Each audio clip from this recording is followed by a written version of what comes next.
first of all, thank you for inviting me again, Georgia. I think the work that you've been doing with Tech UK has been really fabulous, and I think the being able to work with you, with the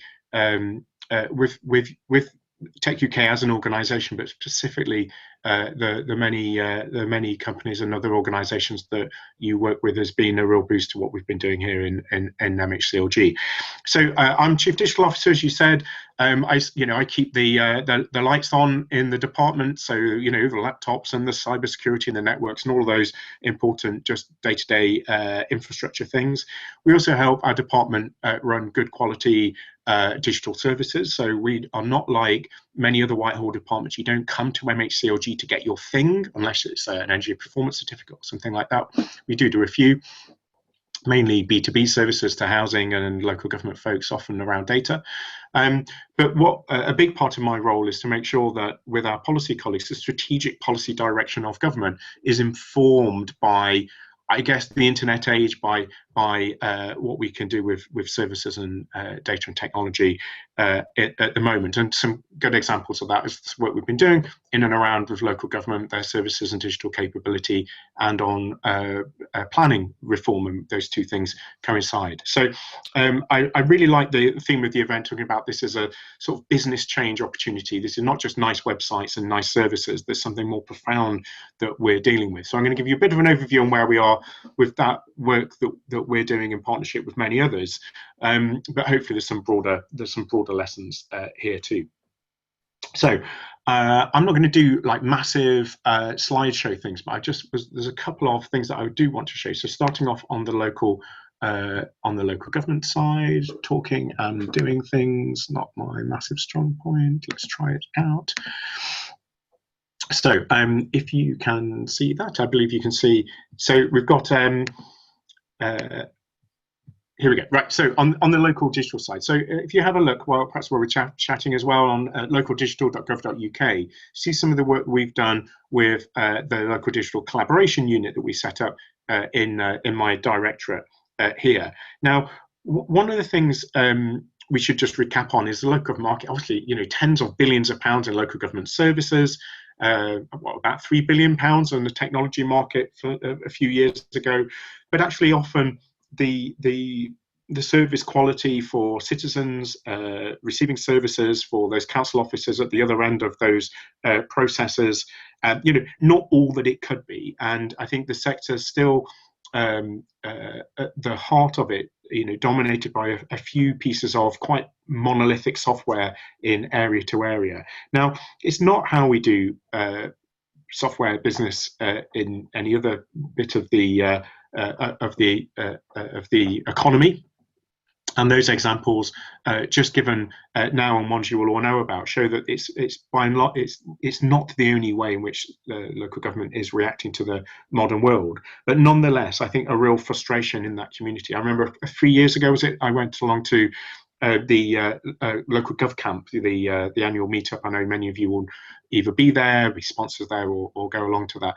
But I was like, I'm here from central government. What can I do to actually help you do the reform that many of you want to do? And it was really that frustration with the existing situation was starting, I think, to bubble over. A set of really amazing reformers, people that knew how software worked and how it could work for public services, but struggling within their own organisations to make the move at a more collective level.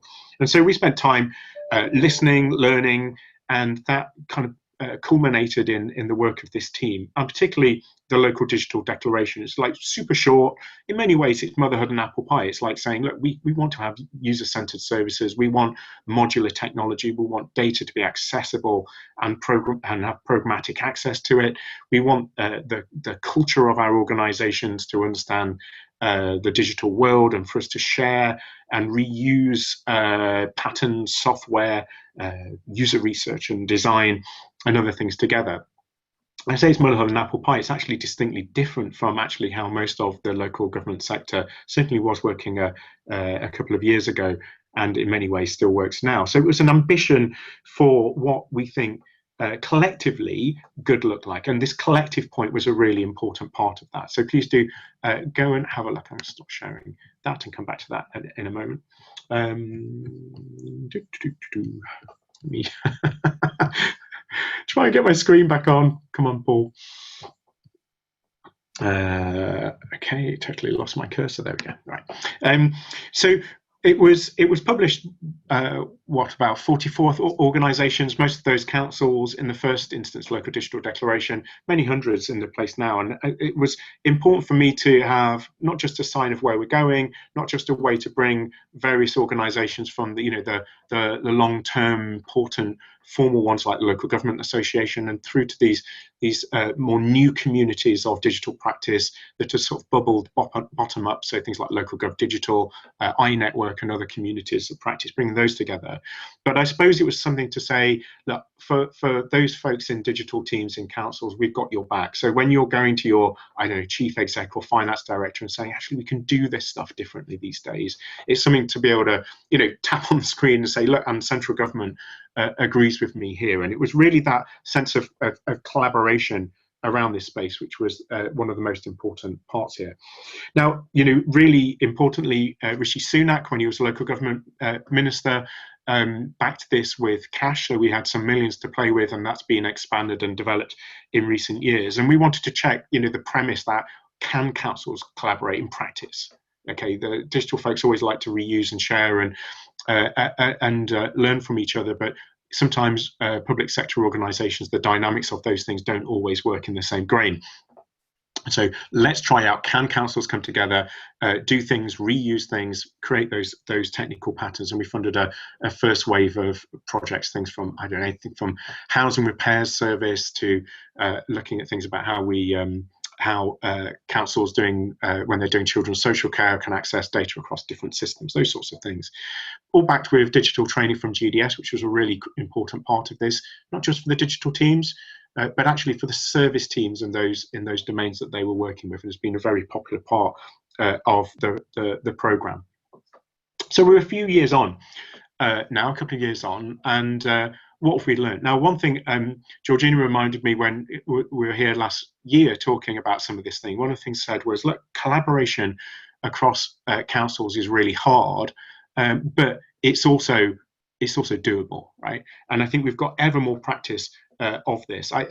Huge amounts of respect. Some of the councils that were just spoken about earlier, and many more besides, to see those digital leaders striving, reinventing what their organizations look like, what their products look like, and doing that together in, let's face it, that the local government officers are not always had the easiest time of late, but seeing them stretch their practice, stretching across their organizational boundaries and doing that in a way, I think in many ways shows me that this is one of those things that is going to work and is going to happen at even more scale than we have now. Second thing I think we could say we've learned is around, peripheral reform isn't going to be sustainable in this world. Okay, it's a big chunk of money that local government already spends on technology, but at the heart of this are the big bits of monolithic software and the sorts of services that we initially were funding and that many others have done without our support. Of course, there's much more than the things that we've been able to support out there, but there are sort of smaller microservices, but ones that don't work and don't plug into the core systems that local government relies on. And in the end of the day, in tough financial circumstances, finance officers will be thinking about whether they can afford to fund additional things beyond the core systems that people have relied on. And so this nature of having to get at some of the whole systems that underpin council services was, like, as we say, like fix the plumbing, was something that we're going to have to tackle.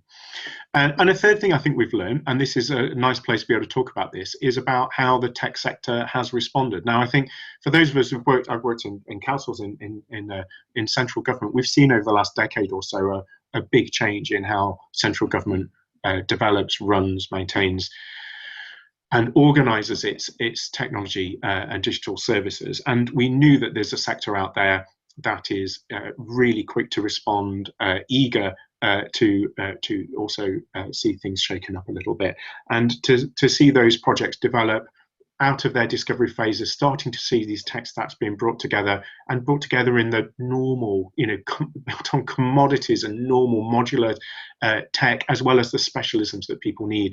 It's been really good to see. I think in public sector organisations, we often think we're super special and that we'll need to bespoke the earth out of everything. But some of those commodity tech services are commodity tech services for a reason, and to see that built into how people are working has been a real pleasure. And thank you for those of you that have been involved and are eager to be involved in that. So one of the things of the context, obviously, the last little while is COVID. It's just like the tragedy of this disease, still very much, of course, with us, has changed the dynamic here. And I think it's worth explaining a little bit about what has changed and why. I think we've seen I think a shift towards making sure that obviously people can access technology, and thank goodness we bit the bullet, as along with many organisations some years ago, and having technology that works in the office, as people aren't in the office rather, has been a boon, but it's not in itself. It's not been enough. We've seen a new focus on digital services. And I think at the top of the office, really understanding what it means to spin up services quickly is something that that we've all responded to. The services, our teams were involved on the shielding service, working with plenty of local government services and, of course, government digital service colleagues, spinning up. We got a nod on a Friday night just before that terrible Easter weekend, and we had working software up and running on Monday. It wasn't perfect, of course it wasn't, but it was showing that we can do that. And actually, that being able to respond in that sort of way in local government and in central government, I think has got a message through to the top of the office in a different way than we were in perhaps previously. But the third thing is about this thing about business change, about whole systems change, and I think that for us has been that the thing that has been really exciting. So we've seen not just services, but actually the thinking about how services can be constructed in a different sort of way. One of the areas that we'd funded earlier in the local digital programs around planning and planning reform, obviously something that's important to MHCLG at a more fundamental level, of course, as well. We'd funded services with a number of councils, some led by Southwark on the back office planning services, and on the planning application service, so more of a front-end service. We've seen a number of councils come together on that, and I think in the big planning reforms that we saw a couple of weeks ago, obviously planning is a super controversial political area, but what was really great to see was at the heart of those reforms, if you look, that moving our planning services from one built on documents to one built on data is a really important element. And I think it's really this understanding of what digital can do at the whole business change element, not just on the smaller services, that strangely COVID has accelerated the understanding at our in the power structures within which we work. So perhaps if I can, the screen sharing works again. I've got it on a large view rather than the whole screen view. I hope you will bear with me, because otherwise my all the other screens disappear on the system, because we haven't got the Zoom thing installed. We're doing it via the browser here, I'm afraid. But one of the things we've been doing, and I'd encourage you to go and have a look at, is working with councils around, as I mentioned, a planning application service, and also on a back office planning service. So the idea of developing these user-centered things that release that data programmatically, that work for councils and reduce the amount of error, is something that we're keen to see this market develop into. A lot more to be said about what the commercial structure looks like, but I would encourage you to go and have a look at the work we're doing on digital land, very much a view of thinking about core data, trustworthy data, accessible data, feeding services, feeding decisions that colleagues are making. And it's something that I am super excited about. And although you will appreciate that we're in a pre-spending review moment, so our lips are sealed about what's going to be happening in a detailed way, and in many ways we don't really know yet. It's something that I am really excited about working with colleagues in local government and in the tech sector about in future years. So let me just try stopping the sharing there. There's some additional links that many of you may already know, but please do come and talk to us in the future. I think just coming back to the theme, this idea of a smarter state, yes, it's better services, yes, it's better data, but for me, it's the exciting thing. The thing I love about this job, and where I think the next few years will go to, is as we develop this into not just we're no longer the technical people in the basement. We're in a much more sort of prominent position. But I think we can go upstairs further still to start to develop the thinking around whole public service models, about not just the things that we control in our own institution, but about how these things link together across a whole system. And I'm very excited about where this is going, and my place within it, alongside with many colleagues, particularly local government and particularly the tech sector. So Georgina, I'll stop there, and hopefully we've got a bit more time. I haven't overrun too much.